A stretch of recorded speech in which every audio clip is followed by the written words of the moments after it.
So we are here for the part 3 of the Junior series. Support series with Brown. Combined with Brown, we have day 2 of the Junior League tournament. With day 3 of the Senior League, or day 1 of the Senior League tournament. The winner will. They're doing. So then we have 4 days of pool. We have 5 days of pool play, Sunday through Thursday, 27th through the 31st. And the first, or the 27th, we have 4 days of pool play, my bad. 4 days of pool play in the Junior League, the 27th, Sunday through the 30th of Wednesday. Then the elimination quarterfinals will play on the 31st. And then the Senior League World Series has their pool play Monday, July 28th through Thursday, July 31st. Then Friday will be the quarterfinals, hosted on one field. The Senior League will be on, and then the semifinals of the Junior League tournament will be on one field. And then we have the Junior quarterfinals again, 2 fields, and then the Senior League semifinals, and then the Junior League semifinals will be on Friday. The Senior League quarterfinals are on, and it's the Senior League semifinals on Saturday, in the Junior League championship on Saturday, and then Sunday will be the Junior League or the Senior League World Series championship. While the Junior, Sunday will be, and then while the Lily World Series pool play day 1 starts.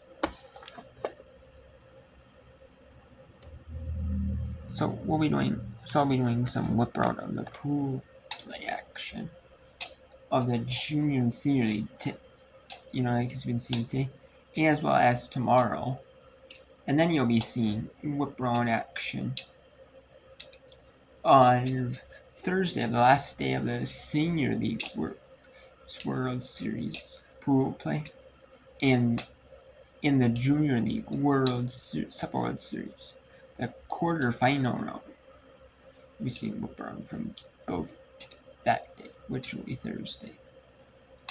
Then the whip around will be done because there will be no more whip around this tournament. Because so there's 3 games in the 10 minutes. There's gonna be 2 games at most in this Little League Football World Series. So, and the only reason why there's a problem now is because this is the Junior League and Senior League are playing at the same time. It's the only reason. And there's one out in the top of 7th for Pennsylvania, for Indiana, Pennsylvania. That's 2-1 count. Winner is one step closer to making the pool play, getting up into a pretty sure-handed. If you're 2-0, and there's 5 teams, top 4 make it. So pretty sure-handed at 2-0.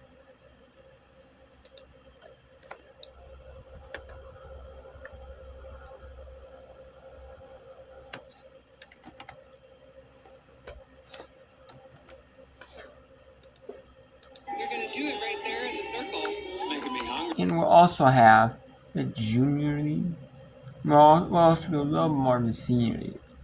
Look at both games in the Senior League Support Series. They're going right now. We'll look at them. Look at them too as well. When this video will be over.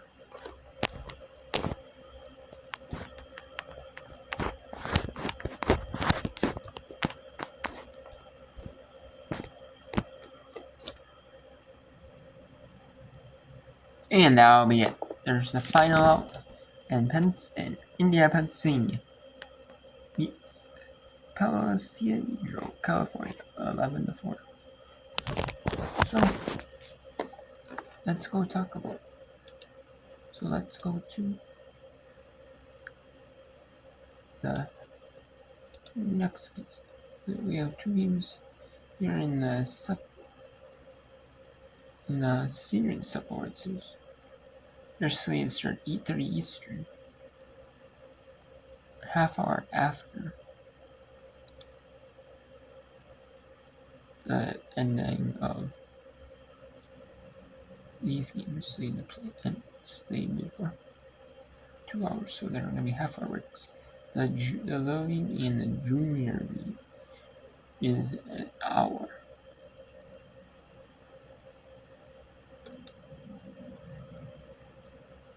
We have Delaware 12-2, Georgetown Delaware, the host region team, against Old-Lyme Connecticut.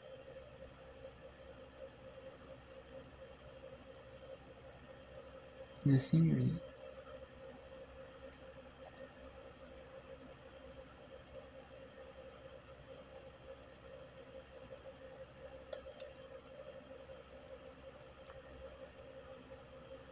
So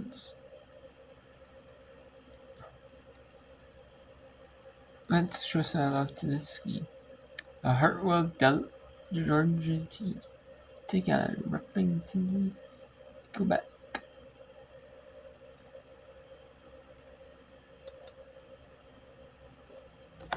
Five-run cushion that she works with here in the home half of the fourth.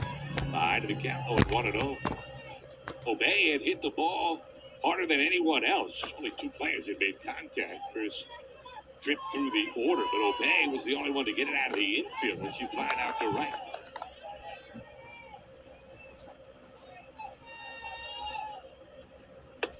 Late cut. And 1-1. Snap throw to first gets away, but good job to back the play up from Mary Beth White in right field.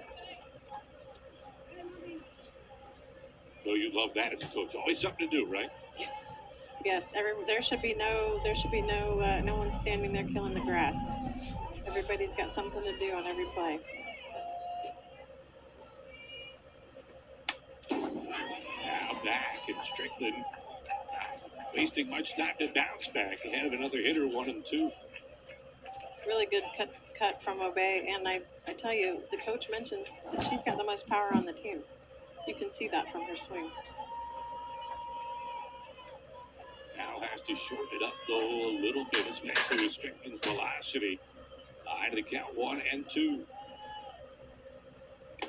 Swing and a miss. Strikeout number 8 for Chastity Strickland, who just keeps right on rolling. That's a big out, and I tell you what, she's doing a great job throwing both sides of the plate. She's really throwing the strike in on their hands and then be able to stretch the zone a little bit away. Here comes Paquette, the strikeout victim, her first time up. 2-out runner at first. She does big contact. She fouls it away off the concession stand behind us here at this Lower Sussex Little League Complex. Good turnout for the opening day, especially here at this field where we've got two teams from a long ways away, Georgia and Canada. Another fastball strike. Another snap throw to first. DeBoe's feeling good about her arm.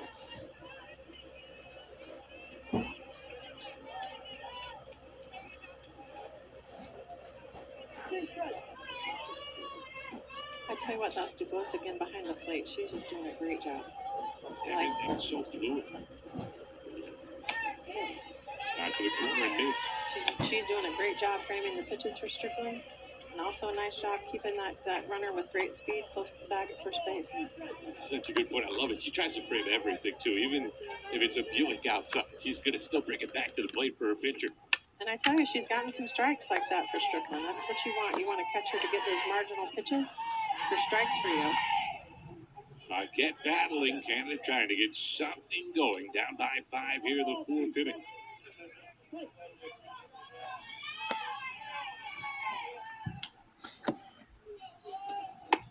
Did she go? Yes, she did. Strikeout number 9 for Chastity Strickland. She has fanned multiple batters in every.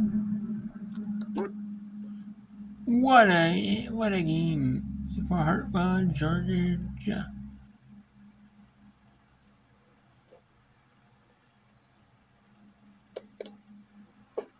Georgetown Delaware here. against Woolen. Make here. We'll go one more inning in this. To the top of the fifth. And then and nowhere is an run rule portion of this notice. So, no. I'm not sure if the second game will start 30 minutes after the conclusion of this game, regardless of what time, or if it'll start at 8:30 Eastern, regardless. But either way, this will be the final of a pro after this game. Showing top of the fifth of this game. Lefties work and watch them get their timing. We talked about that from the right side, but it just feels different when you watch it in the left side of the box because you can just watch them timing it up with the footwork and their bat speed and where they're trying to poke and play. Well, it's so much harder. Think about these athletes who are stationary trying to put a ball in play, but now imagine running through the box, getting closer to the pitcher who's coming at you and finding a way to be on time with your barrel through it all. Taylor leaves it out, remains patient, brings the count full. And for a hitter who's coming off the bench, who's been cold the last hour, to be able to draw this long of an at-bat is already a win. Reagan Weinstein was back in the circle. And Anaya Taylor works the leadoff walk after fouling off a bunch of pitches and gets aboard. 4, in fact. Great at bat by her. It's back to the top for Adeline Lutz. And it looks like we're going to have a pinch hitter. Adley Schwartz coming in. Somebody who can swing at anything. The coach just laughed and said, it's been hard to even argue with her. We've seen her hit home runs at balls that are pitched at her head. And it feels like no pitch is safe if you're a pitcher against her. And if you're going to get it out of the zone, you better throw it far out there. Schwartz from Gumboro. Should do anything for the team. Big team player. Fan of Jackson Holiday, the Ravens. And she pokes that one just over second base. Coming off the bench, so both bench players now aboard. We've been preaching about the pitching depth, but how about this lineup that they're going to their dugout and getting hits right away? These players are having at bats in their mind to prepare them for when their jersey is called upon. They are ready to go when the stick is in their hands. That was great bat speed from her as well. 2 on, top 5. And that one is chopped to third base. And foul.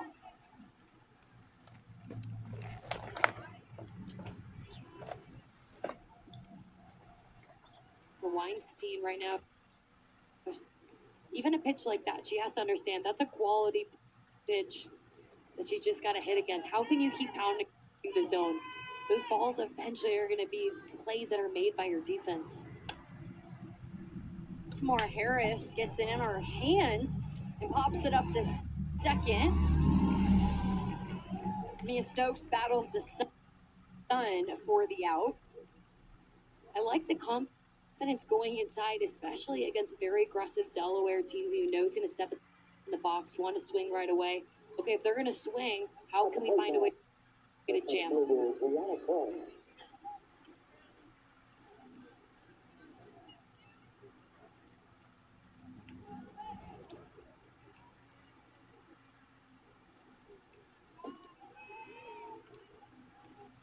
So Brianna Clark comes in the box.